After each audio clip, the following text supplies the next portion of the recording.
Bienvenidos hermanos.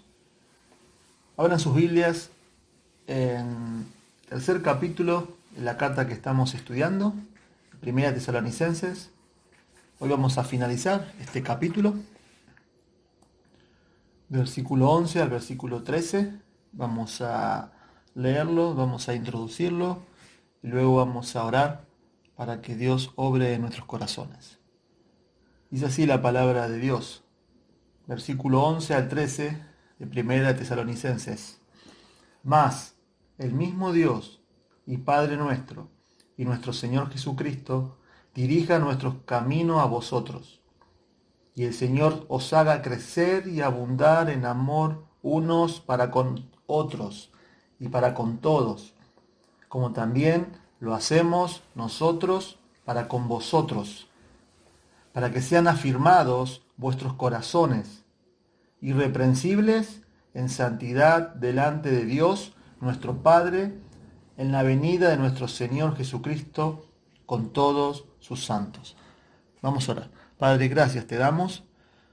Queremos que tú, Señor, que tu palabra hoy nos moldee, nos muestre, nos exhorte, Señor. Que tu bendita palabra haga la obra que tiene que hacer, Señor. Pero también quizás hay personas que están escuchando, Señor, que todavía no han entendido el Evangelio. La buena semilla no cayó en un terreno fértil. Y oramos por esas personas, Señor. Dale fe y dale arrepentimiento. Te lo pedimos en el nombre del Señor Jesús. Amén. Bueno, hermanos, vamos a poder seguir estudiando esta preciosa carta y entramos en el final de esta primera sección, podríamos llegar a decir, porque el capítulo 1 al capítulo 3, y en estos versículos que hoy vamos a estudiar, versículo 11 al versículo 13, es una oración central de la carta. Esta carta tiene un diagrama perfecto, muy lindo. Es un cuadro precioso, podemos llegar a decir, ¿no? Con dos grandes columnas, como dos grandes temas, bien definidos. El primero lo hemos visto en la primera oración que vimos en el capítulo 1, versículo 3 al versículo 10, su agradecimiento del apóstol Pablo y su equipo misionero por sus vidas y su corazón pastoral por ellos, mostrándole su amor, su trabajo con ellos. Ese es el primer tema bien definido en una oración. Y luego vamos a ver lo que vamos a seguir estudiando en el capítulo 4 y capítulo 5, Dios mediante. Vamos a ver la carga pastoral que tiene el apóstol, pero también en estos capítulos se van a centrar en la enseñanza a esta iglesia y a estos hermanos a vivir y a crecer en su vida cristiana en temas que todo creyente debe ajustar. Vamos a empezar a ver, si Dios quiere, el domingo que viene, en el capítulo 4, acerca de la inmoralidad sexual, acerca de la ignorancia en algunos asuntos acerca de la venida del Señor. También ya en el capítulo 5 se ve la introducción acerca de la falta de sumisión que ellos tenían con los que ministraban. Y esta oración que vamos a estudiar hoy, porque es una oración que el apóstol Pablo está haciendo por esta iglesia y por estos hermanos, es el centro de estos dos temas. Y es como que ustedes se hagan la imagen que esos dos grandes temas, el capítulo 1, capítulo 2 y hoy finaliza el capítulo 3, Pablo agradeciendo por sus vidas, porque el Evangelio había llegado a su corazón, ellos habían recibido la palabra, y el corazón pastoral que Pablo mostró por ellos, y luego en el capítulo 4 y capítulo 5, la exhortación y su carga pastoral para que ellos puedan vivir de acuerdo al Evangelio, está conectado, esas dos grandes columnas, podríamos llegar así, por una viga que sostiene y conecta a ambos temas. Y esa es esa oración que hoy vamos a ver hoy. Es una oración, pero también, hermanos, recuerden que esto es una carta. Y todo tiene una conexión. Miren versículo 9 y versículo 10 que hemos estudiado el domingo pasado, por lo cual, ¿qué acción de gracias podremos dar a Dios por vosotros, por todo el gozo con que nos gozamos a causa de vosotros delante de nuestro Dios, orando de noche y de día con gran insistencia, para que veamos vuestro rostro y completemos lo que falta a vuestra fe? Pablo sigue orando ahí, sigue agradeciendo a Dios. Dice ahí día y noche, como vimos el domingo pasado en el versículo 10, pero también ahí para que su fe sea completa. Está orando por su crecimiento espiritual, por su crecimiento espiritual. Él quería estar con ellos, pero también para poder ajustar ciertas cosas en sus vidas y serles de bendición. Pero para que ellos pudieran seguir madurando y creciendo en su fe. Es una oración que se ve aquí, como hemos leído, pero es una oración que apunta a su crecimiento y a su madurez espiritual. Y aquí en estos versículos vamos a ver dos áreas en las cuales debemos seguir creciendo. Pablo ora y les dice a estos hermanos en qué área deben seguir creciendo, en estas dos áreas que vamos a ver hoy. Y también estas dos áreas revelan que es una marca distintiva de todo creyente. Por eso le puse como título Creciendo en amor y santidad. Creciendo en amor y en santidad.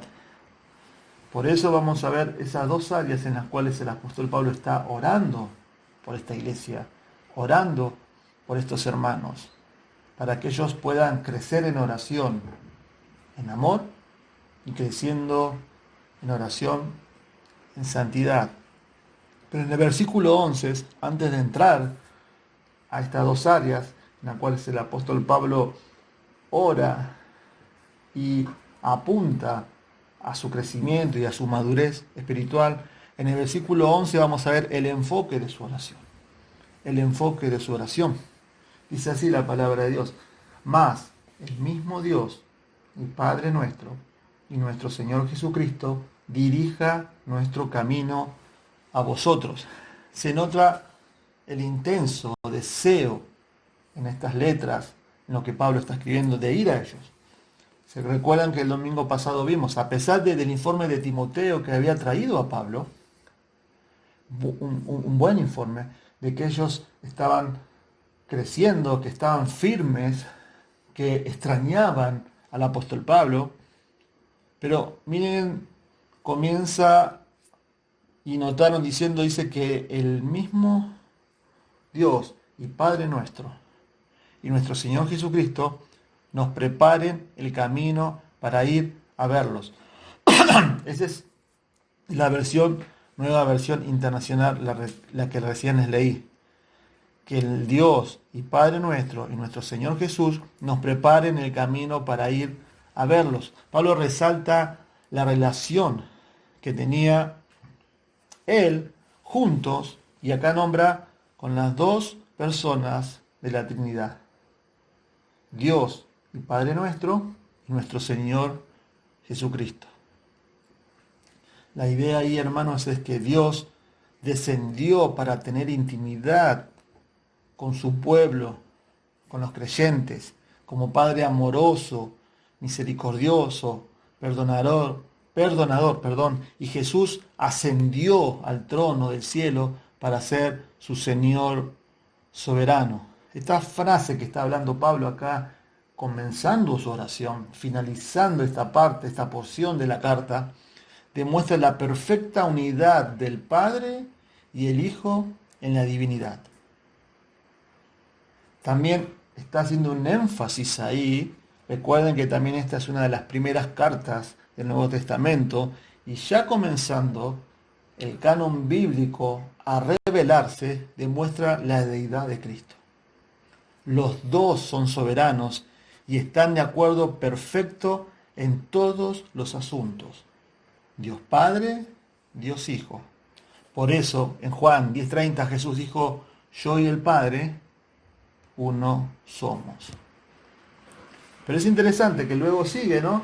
Dice: dirija nuestro camino a ustedes.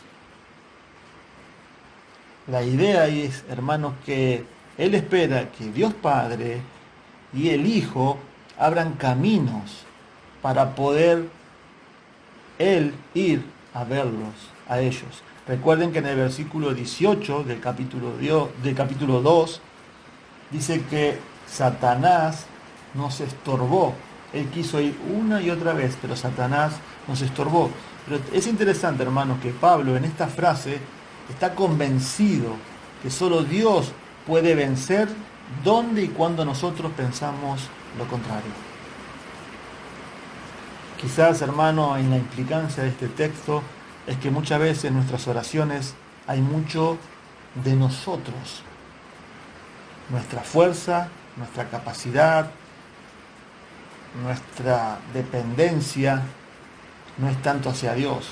Acá Pablo, a pesar de la oposición que había, que él entendió que era Satanás, no fue pasivo en la oración. Siguió orando, porque hermanos, él entendió que el orar nunca es una falta, una pérdida de tiempo.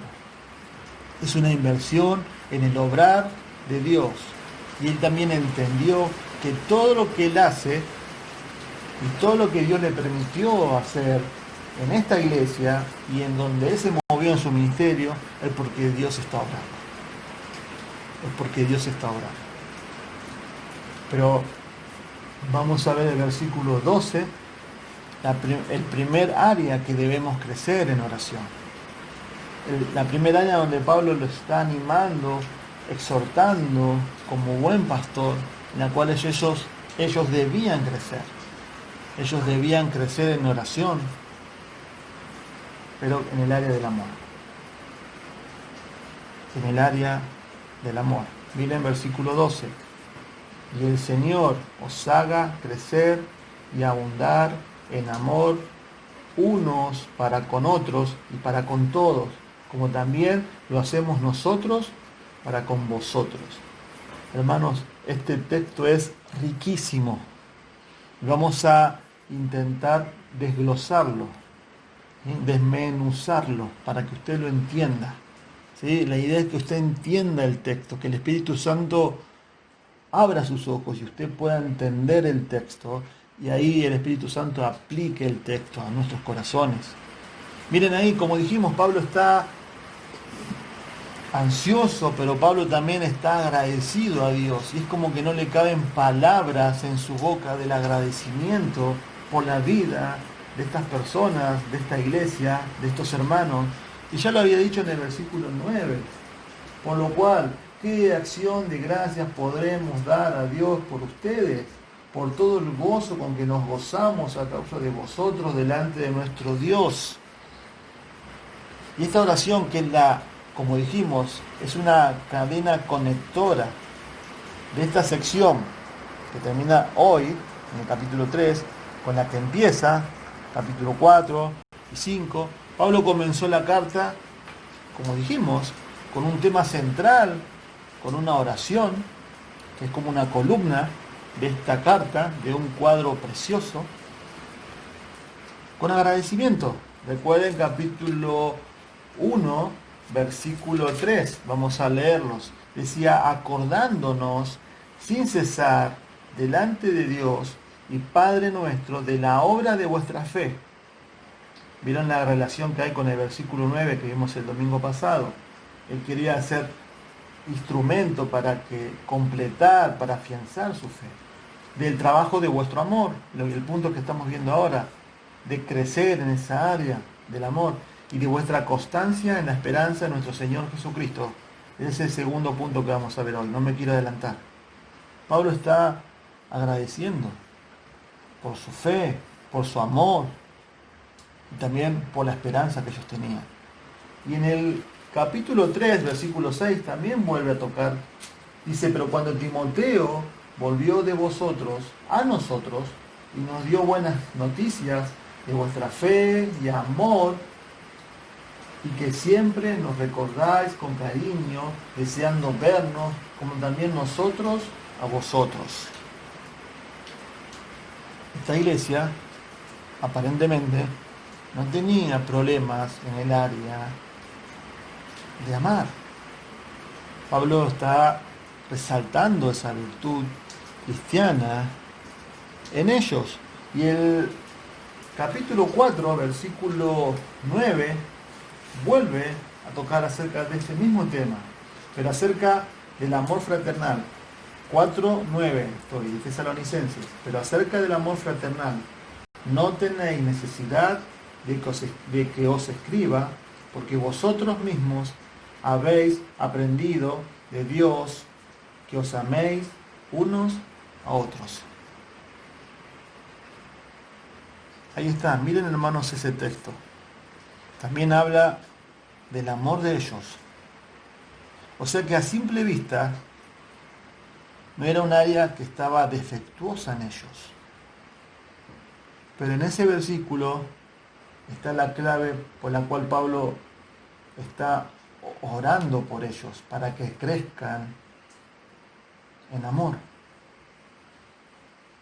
Vuelvo a leer el versículo 9 del capítulo 4, pero acerca del amor fraternal no tenéis necesidad de que os escriba, porque vosotros mismos habéis aprendido de Dios que os améis unos a otros.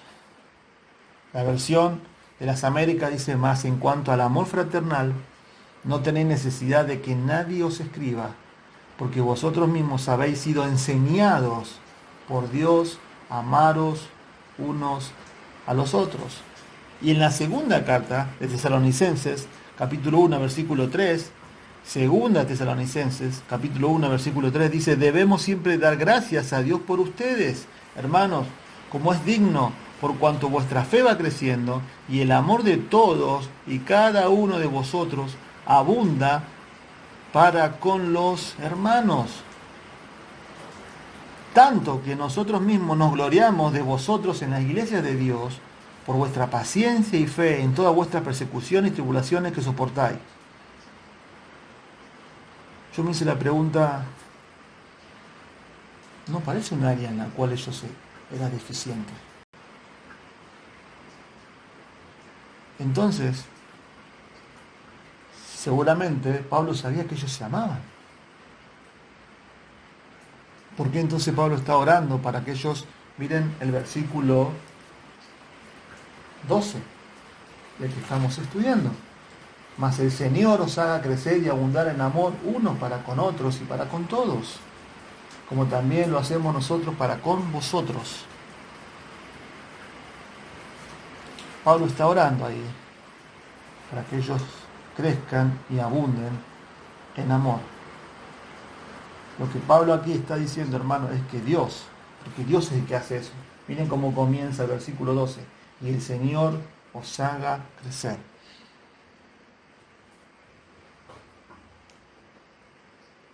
Crecer y abundar en el amor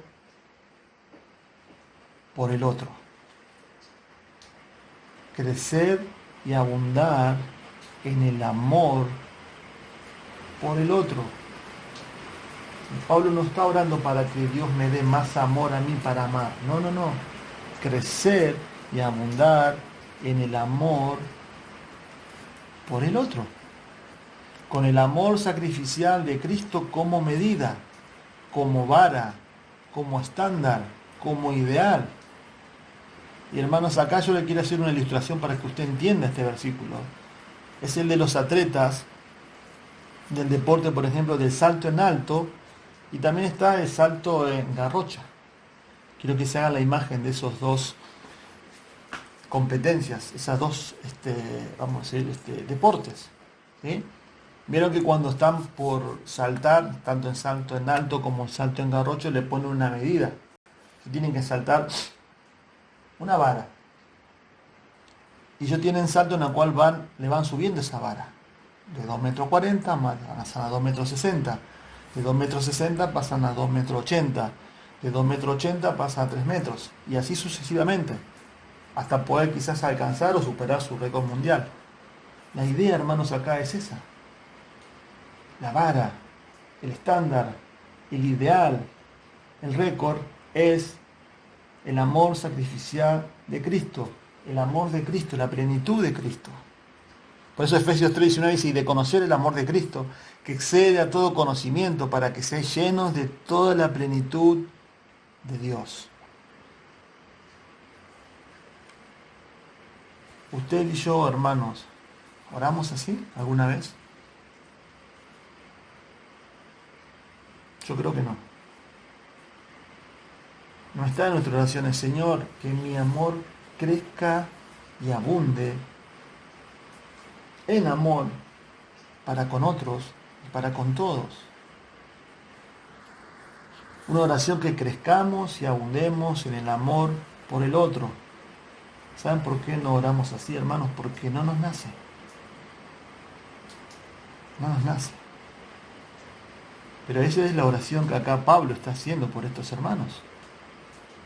Por eso ahí, hermanos, miren ahí.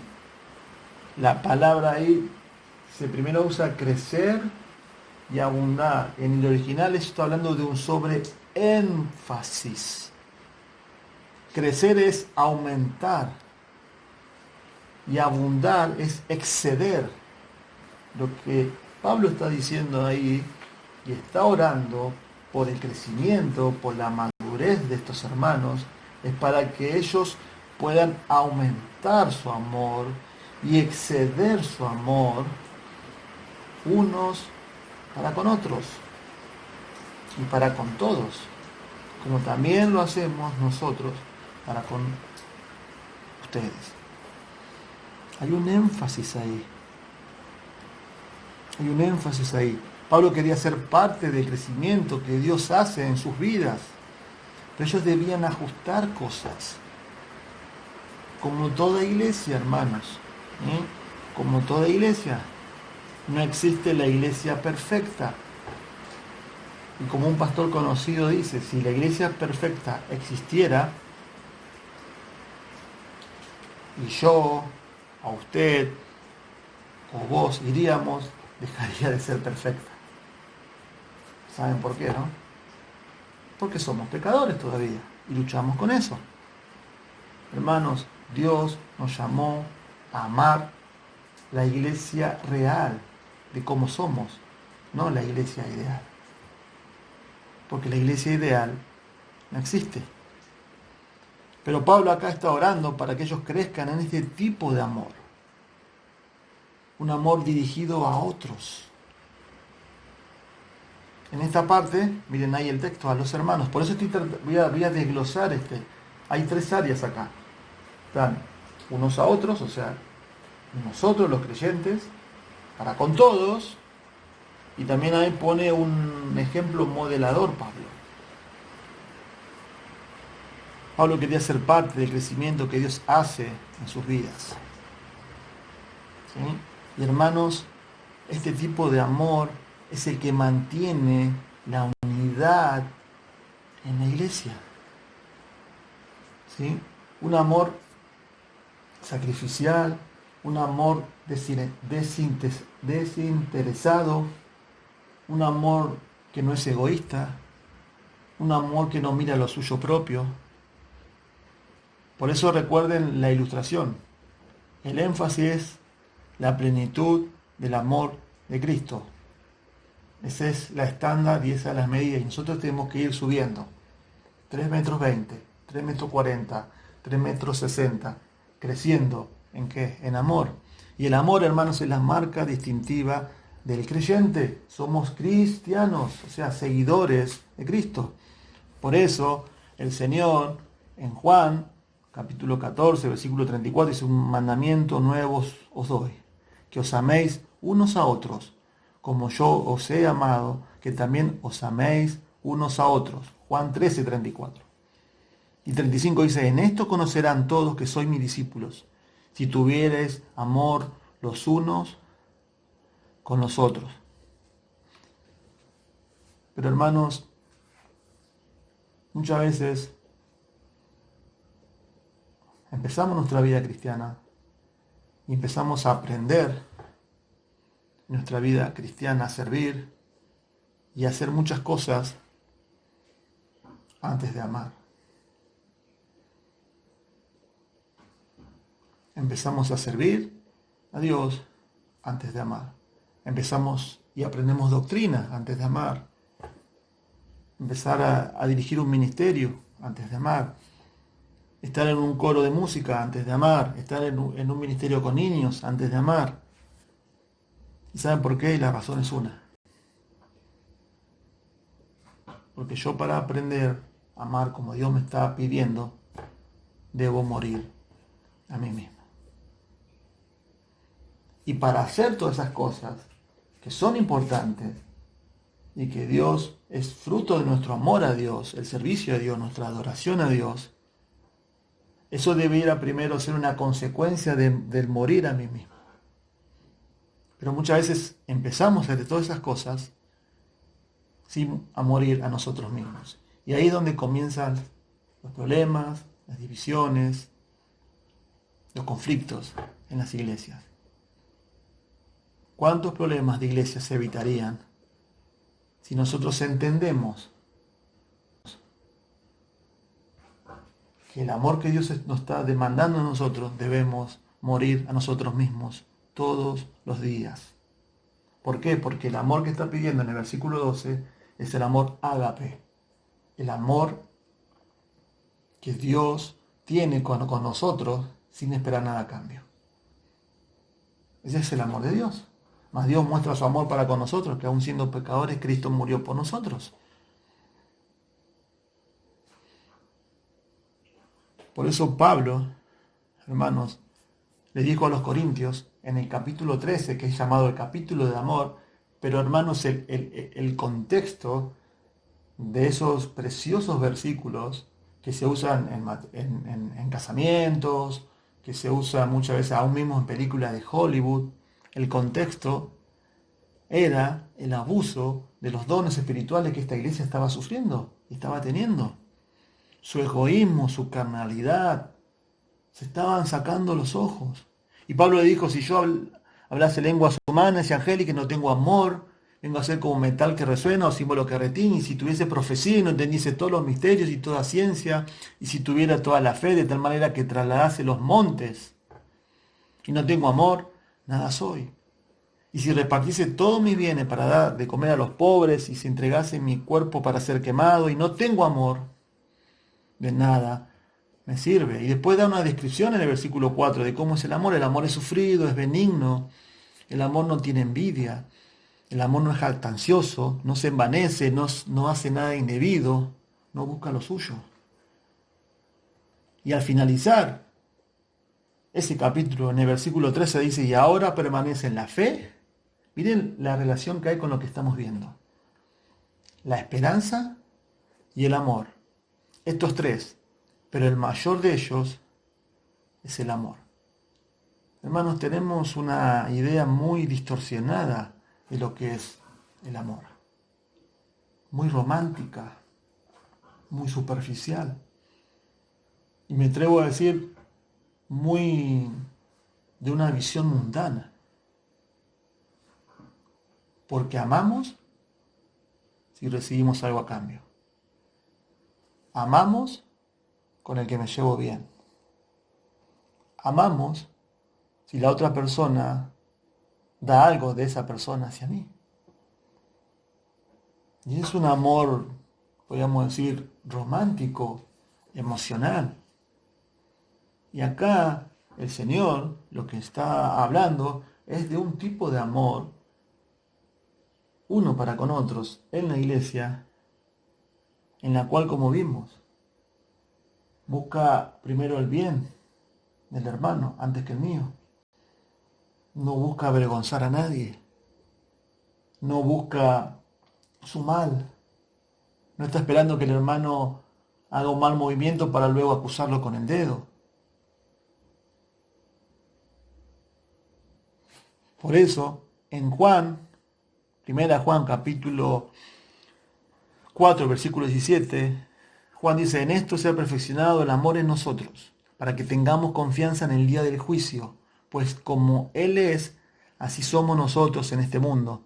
En el amor no hay temor, sino que el perfecto amor echa fuera el temor, porque el temor lleva en sí castigo.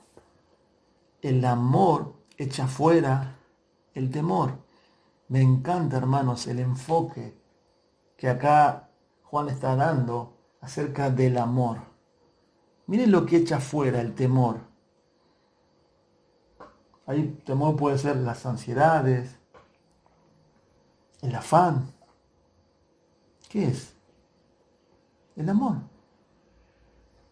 Vivir, o sea, lo que está diciendo es que vivir con temor, con ansiedad, y más en estos tiempos que corren, hermanos, muchas veces nos hacen perder el foco de nuestra salvación. Dios sintetizó 2 mandamientos en toda la ley. La mayoría de los que me están escuchando conocen. Es amar a Dios y amar al prójimo. De eso depende toda la ley. O sea que si yo obedezco a Dios, de amar a Dios y amar al prójimo, eso me va a quitar, como dice acá fuera, los temores. Mis temores diarios que los tenemos y que muchas veces luchamos contra eso y son inevitables, hermanos. Y quizás, hermanos, muchas veces esos temores, esas ansiedades que vivimos diariamente, más en estos tiempos, ¿no? Debemos confesar y arrepentirnos realmente, porque eso muestra nuestro egocentrismo. Y el antídoto, la vacuna para eso, como dice ahí, el amor echa fuera el temor. Y quizás si yo no estoy amando a Dios, si no estoy invirtiendo mi vida en otros, en el prójimo, en mis hermanos, no estoy viviendo una vida que a Dios le agrada. Estoy viviendo una vida centrada en mí. Por eso, hermanos, le dije que quería desglosar el versículo 12. Miren cómo sigue. No solo amar a los hermanos, sino para con todos. Para con todos. Eso apunta a que el amor nuestro, como recién explicamos, pase y trascienda las puertas de la iglesia. La idea no es amarnos y encerrarnos en nosotros mismos, sino que los no creyentes también sean receptores de ese amor. También.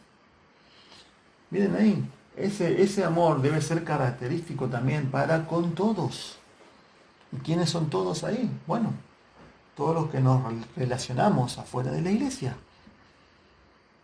Por eso quiero poner acá el ejemplo de lo que es el agua, para que usted me entienda.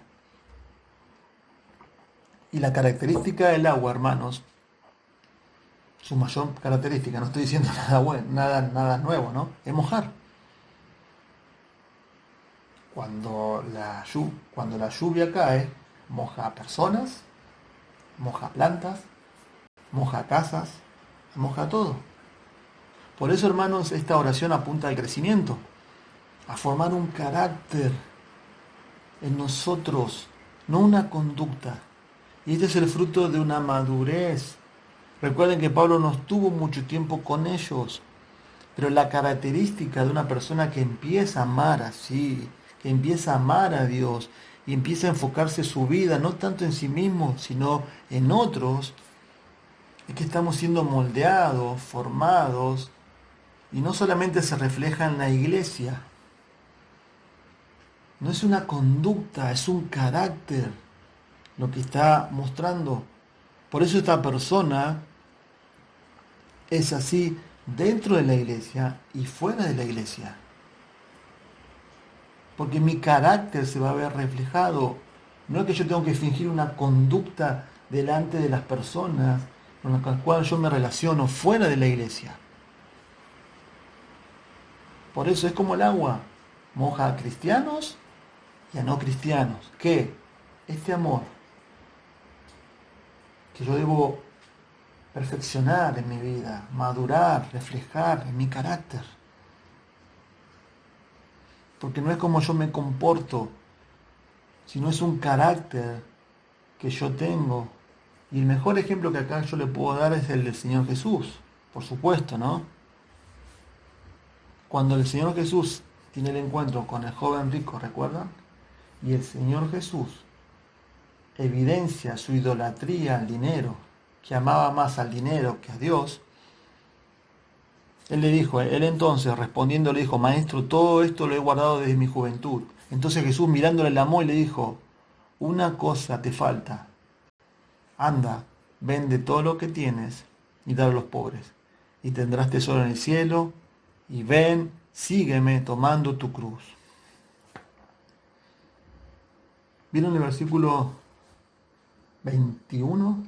Miren, se lo voy a volver a leer. Entonces Jesús, mirándole, le amó.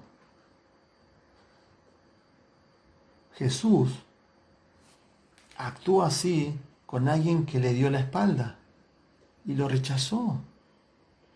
¿Por qué? Porque Jesús no podía hacer otra cosa que no sea amar. ¿Por qué? Porque Él es así. No es lo que hace, sino lo que Él es. Jesús le amó a una persona que le dio la espalda y le rechazó. Por lo que Él es, porque Él es amor. No por lo que Él hace. Y eso es lo que quiere formar en nosotros. Para que yo no actúe, para que yo no finja un comportamiento, sino que forme un carácter. Termina el texto.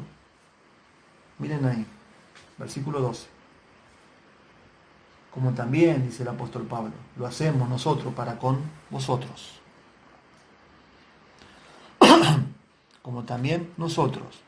Pablo está hablando en plural, Pablo está hablando de él y su equipo misionero.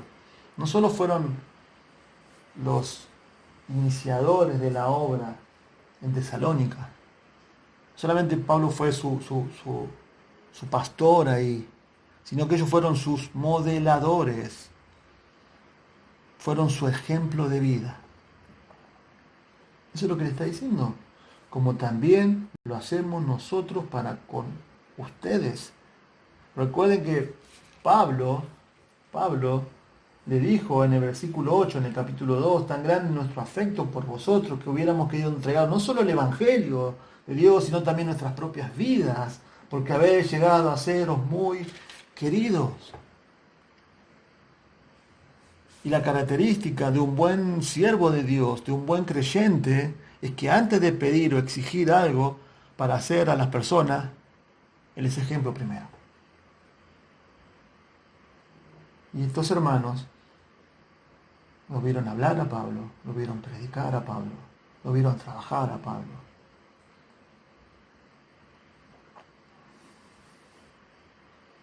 Y ahí vemos la característica de un buen siervo, repito, y de un buen hermano y de un buen creyente. Es ejemplo primero. Cristo le lavó los pies primero a los discípulos. Y luego les dijo, así como yo hice por ustedes, ustedes también hagan lo mismo. Cristo, cuando vinieron los discípulos, en Lucas 11, le dijeron, enséñanos a orar. ¿Por qué creen que le pidieron a Jesús? Un judío no sabía orar. Porque observaron toda su vida a Jesús orando. Cuando los envió a predicar, ellos lo vieron predicar a multitudes, pero también a cada persona que él tenía un encuentro personal. Pablo y su equipo misionero fueron modeladores de estos hermanos. Y eso, hermano, creo que es un incentivo y una exhortación como hijos de Dios, como padres, como hermanos, a ser ejemplos antes de pedir o exigir algo a las personas.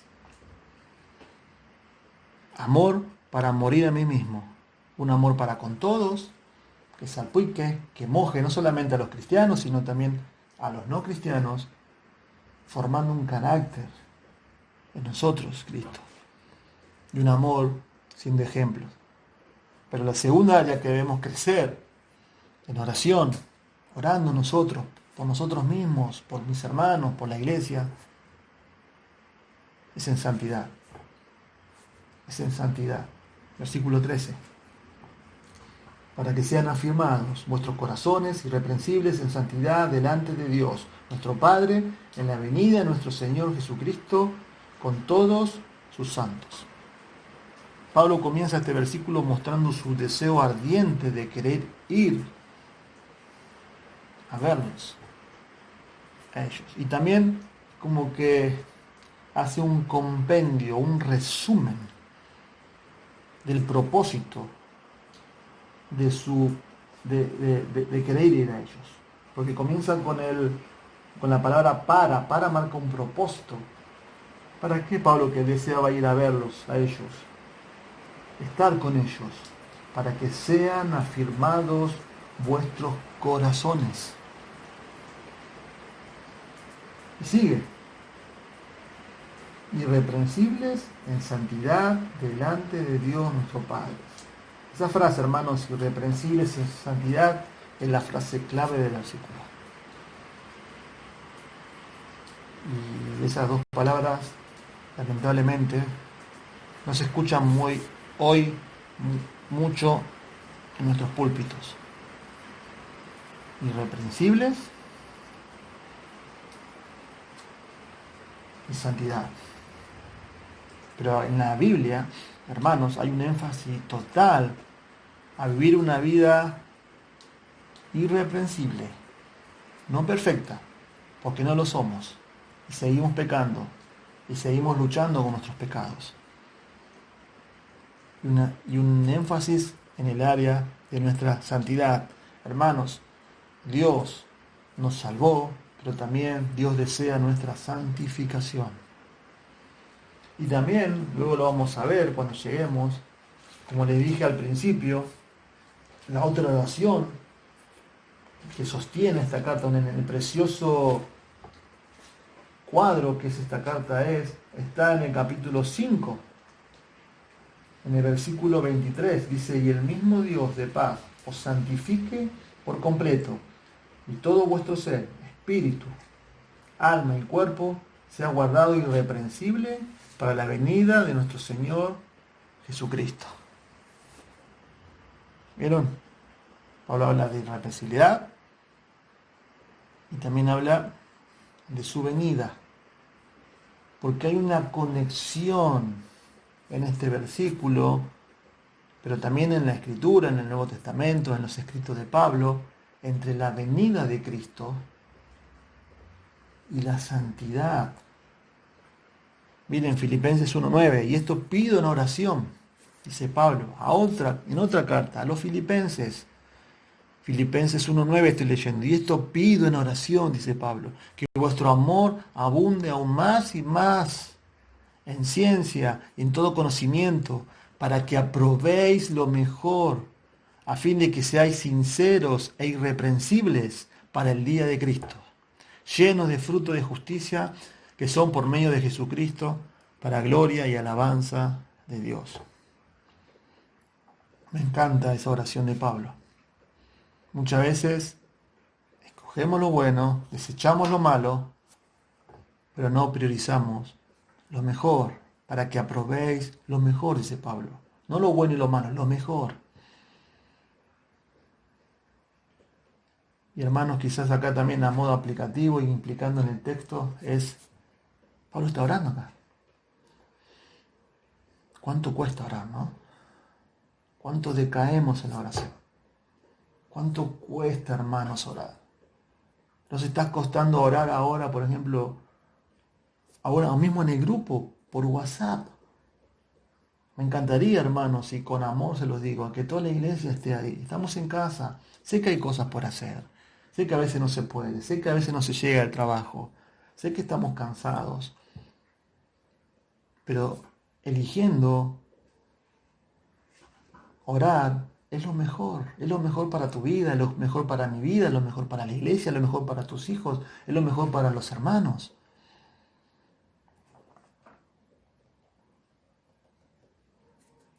Debemos, hermanos, vivir vidas santas. Debemos tener conversaciones santas. Debemos tener pensamientos santos. Debemos tener un caminar santo. Debemos tener un andar santo. ¿Por qué? Porque eso afecta toda mi vida y todas las áreas de mi vida. No se separa mi cristianismo. No se separa. Y vean ahí, hermanos, hay hay una conexión muy fuerte, pero muy fuerte, en lo que es la venida de Cristo y vuestra santificación. ¿Observaron eso? Hay una esperanza purificadora que me motiva a vivir una vida santa aquí y ahora. La idea es que mientras espero el regreso de Cristo, esa esperanza afecta mi andar diario hoy. Segunda de Pedro 3:14 dice, por lo cual, os amados, estando en espera de estas cosas, ¿de qué? De su segunda venida, procurad con diligencia ser hallados por Él sin mancha, irreprensibles, en paz.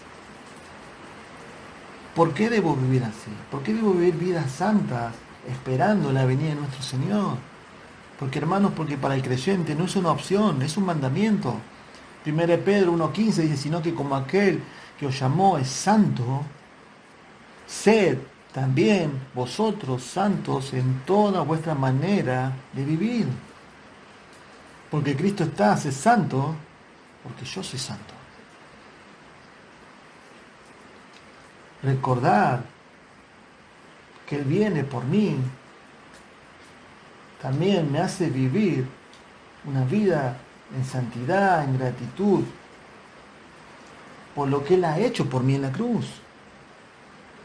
Y una vida en santidad, en obediencia, puro, sin manchas, en medio de una generación maligna y perversa, como dice Pablo en Filipenses capítulo 2. Honra al Señor. ¿Cómo no voy a vivir una vida agradable a Dios, santa, separado del pecado? Eso demuestra todo lo que Él ha hecho por mí en la cruz. Y eso honra y glorifica a Dios. Eso honra y glorifica a Dios.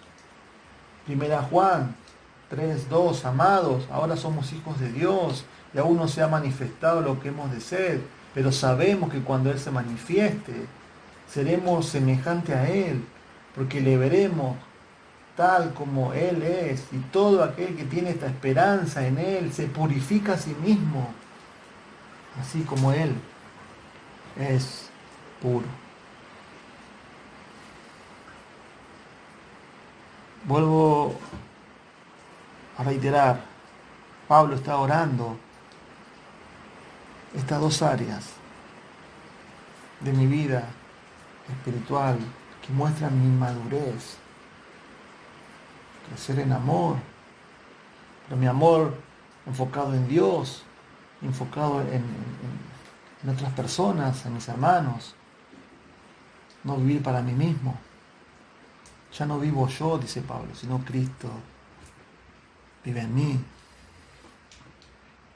Vivir también, ser un ejemplo para mis hermanos, para mis hermanas, para mis hijos, que modelen, influencien su vida. Y también, recuerden el ejemplo del agua. Somos luz, somos llamados a ser luz, sal. ¿Sí? El agua moja a creyentes y a no creyentes. ¿Es así en mi vida? Y hermanos, esto finalizando, nos lleva como cristiano, como iglesia, es una examinación de mi madurez. ¿Dónde estoy parado?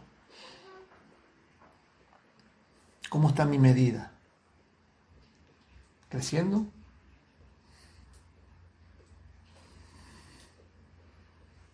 Él es mi parámetro, Él es mi estándar. Nunca voy a llegar a eso, pero esa es mi mirada. Mi vida le está glorificando. Estoy siendo santificado día a día, cada día más, en respuesta en gratitud, en obediencia a lo que Él ha hecho por mí, sabiendo que Él va a venir por mí. Si Cristo viene en este mismo momento, ¿iremos corriendo a abrazarlo o vamos a correr como dice acá este precioso texto que hemos leído de 1 Juan? Avergonzados. No porque vamos a perder la salvación, sino porque no estamos viviendo de acuerdo a lo que decimos ser. Y si quizás no tenés este amor que no se ve reflejado en tu vida y no se caracteriza tu vida, una vida santa, que agrada a Dios, que glorifica a Dios, en carácter, no en comportamiento, no fingir algo, anda a Cristo. Corre en este momento a Cristo. Corre ya y decirle, yo no amo así, yo no soy así. Necesito ser salvo. Estoy en bancarrota, no tengo nada. Sé que si muero en este mismo momento voy al infierno. Anda a Cristo, corre ya a la cruz. Corre ya a sus pies, bañados de sangre. Pero esa sangre tiene poder para perdonar tus pecados. Vamos a orar. Padre, gracias te damos por tu palabra, Señor. Que el Espíritu Santo, Señor, aplique a cada corazón que ha escuchado esta predicación tu palabra. Gracias, Señor, te doy por ella. En el nombre de Jesús. Amén.